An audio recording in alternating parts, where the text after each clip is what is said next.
Imagine that this folder is a dimensional plane. Now, assuming that it is no height and no depth, what would this mean?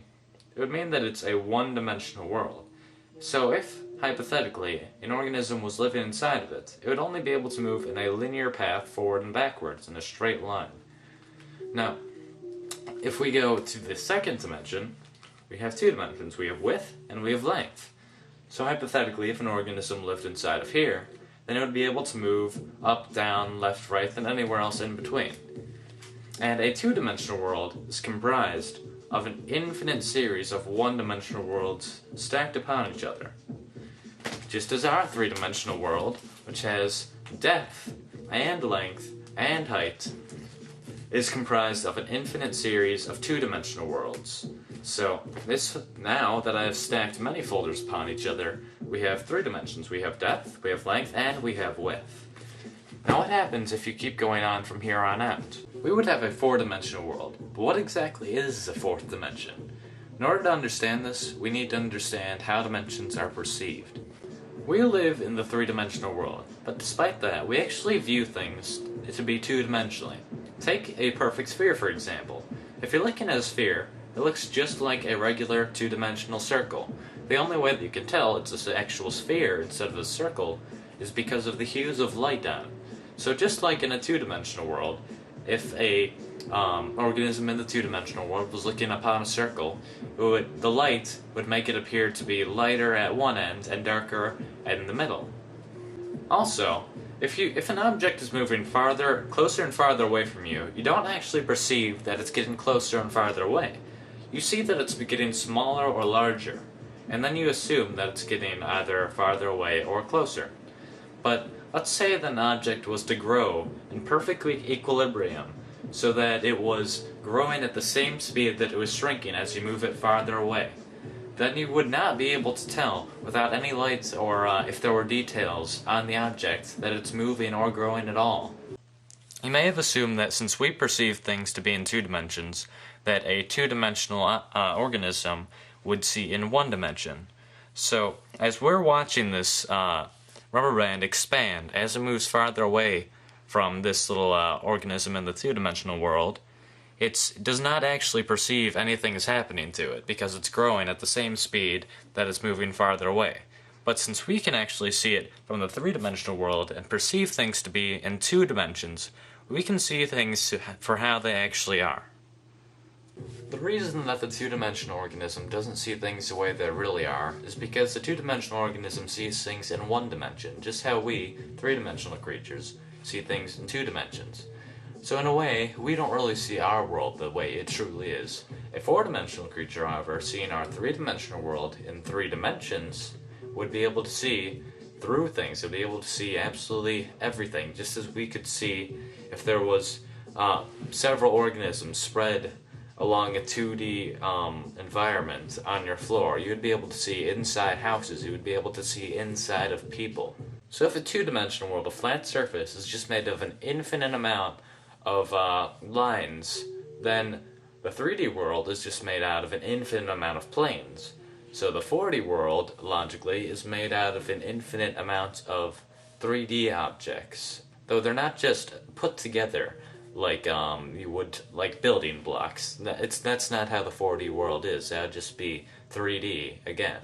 So in order to understand this, we need to understand the logical progression of mathematics in our world. Imagine that this connects piece represents the first dimension. It's simply a straight line, which is basically what the first dimension looks like.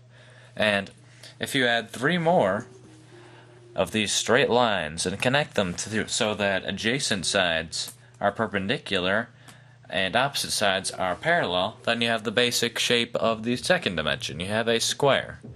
Now if you keep going from here and you add it so that there's a total of 4 squares, and all adjacent sides are perpendicular, and all opposite sides are parallel, then you end up with, obviously, a cube.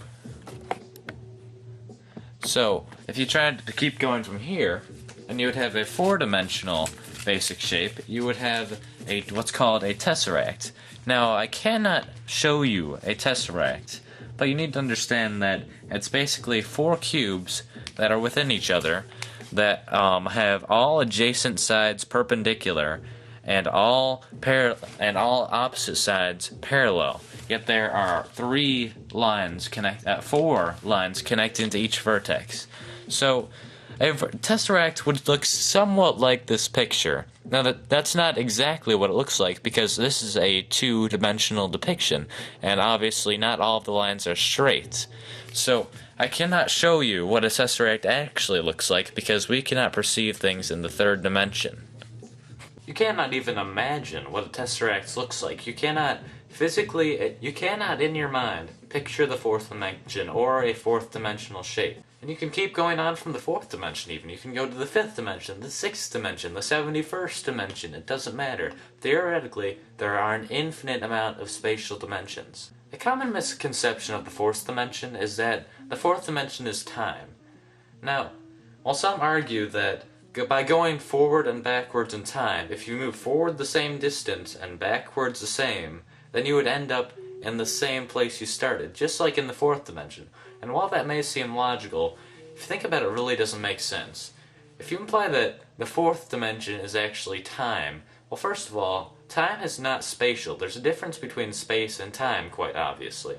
And assuming that all dimensions are according to a pattern, then that doesn't really make sense either, because saying the 4th dimension is time, every dimension has time in it. So that would mean that the 4th dimension is special in some way, which doesn't really make any sense.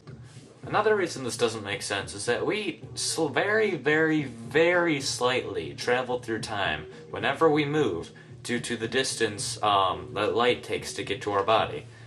Now, if a group of astronauts were to get in a spaceship and they were to go very, very, very close to the speed of light, then they would, and they went around in this impossible, nearly the speed of light spaceship for a few months, and then afterwards they returned to Earth. They would find that Earth had actually progressed a few years, so they had moved forward in time by moving that quickly. Another interesting concept involving the 4th dimension is that many physicists and even mathematicians may say that the dimensions are very, very slightly curved, because if you really think about it, nothing can be truly, absolutely infinite. So imagine that the first dimension, the line, is just very, very slightly curved, so that after a very long time, it will end up creating a circle. So, as suggested by many physicists, if you keep going in the same direction, then you will end up where you started after a very, very long amount of time, obviously. And the same thing would happen to the 2nd dimension. If it's just a square, and then you extend it very, very slightly in a curve, then it will eventually make a sphere, and the same thing happens in our dimension, except it will form a very, very slightly curved 3rd dimension, which will form a 4-dimensional universe, basically. So what this kind of means is that our 3-dimensional world is within a 4-dimensional world, and the 4-dimensional world is within a 5th-dimensional world, and so on.